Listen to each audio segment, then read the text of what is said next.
காட்டுமன்னார் கோவில் சுற்றுவட்டாரத்தில் பெய்த தொடர் மழையால் வீராணம் ஏரி கடல் போல் காட்சியளிக்கிறது. உபரிநீர் வெளியேறி 15க்கும் மேற்பட்ட கிராமங்களில் தண்ணீர் சூழ்ந்துள்ளது.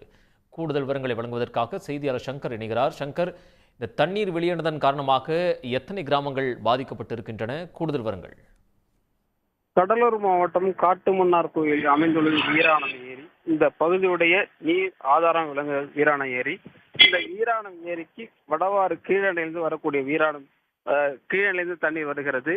கனமழை காரணமாக கடந்த 2 நாட்களாக நீர்வரத்து அதிகமாக வந்ததால் வீராணம் ஏரியில் நேற்று 22,000 கன அடி வெள்ளையங்கள் வழியாக வெளியேற்றப்பட்டது. இதனால் 10-15க்கும் மேற்பட்ட கிராமங்களில் வெள்ள அபாய எச்சரிக்கை ஏற்பட்டது.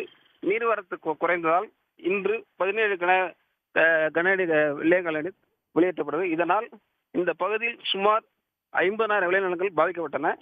குறிப்பாக சிறையகந்தநல்லூர், திருநாரையூர் ஆகிய கிராமங்கள் வெள்ளநீர் சூழ்ந்தது. மேலும் பொதுமக்கள் வீடுகளில் தண்ணீர் புகுந்தால் பொதுமக்கள் இயல்பு வாழ்க்கை பாதிக்கப்பட்டது.